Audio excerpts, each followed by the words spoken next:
This is going to go through a position to talk about adjusting postural habits, and this is something I learned specifically in the Schroth training that I went through for scoliosis.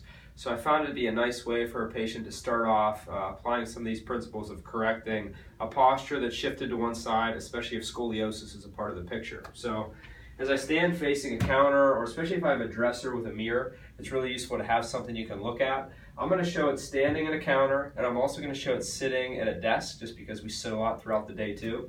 So as you see me from behind, I'm going to pretend that I am in a scoliotic or shifted posture, where my pelvis is going to be shifted to one side, and my ribs are going to be a little bit prominent on the opposite side, right?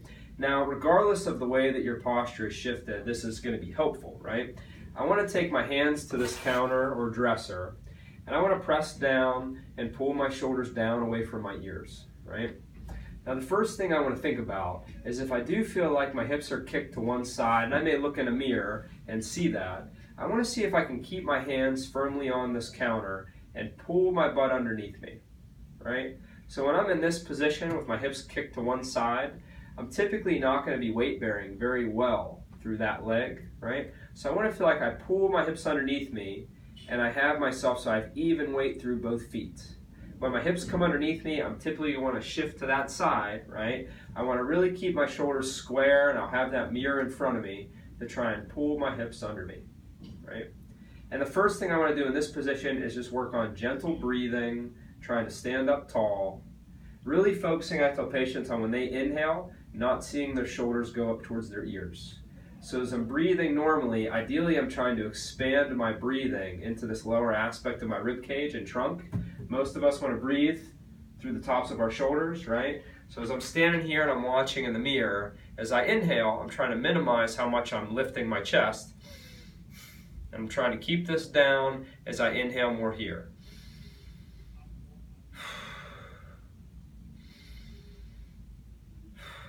Right? And having that pressure on the counter helps me to do that. So this is something I just like patients doing initially for maybe 30 seconds to a minute, trying to increase the time and just focusing on shoulders not going towards the ears and feeling like you have even weight through your feet.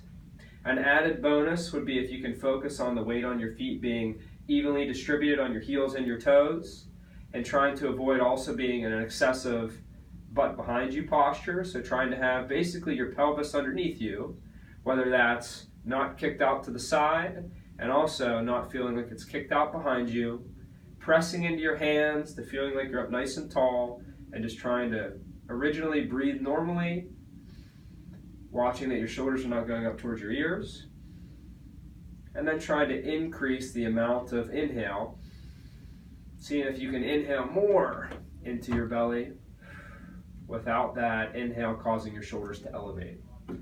So this can be done here at a desk, or here at a counter, and also at a desk. So I'm going to have the camera come around behind me, and I can do the same thing here at this desk or table. So same thing in sitting, I want to fall into whatever my posture typically collapses me into. I'm going to use my hands on the desk in the same way I did at the counter. So I'm going to use my hands to pull my body up tall, and if I feel like I'm kind of sinking where all my weight's on one hip, I want to try and get my weight equally through both aspects of my hip, my butt cheek, right? Press down, and it's that same breathing without feeling like my shoulders are going up towards my ears. I'm sitting up nice and tall. First, I'm just breathing normally, and then gradually I'm seeing, can I expand the amount of inhale without any of this stuff? So a very easy drill to start off with. And you'll see in other videos I'm going to start showing what happens maybe to try and other ways that you can stop yourself from tilting to one side.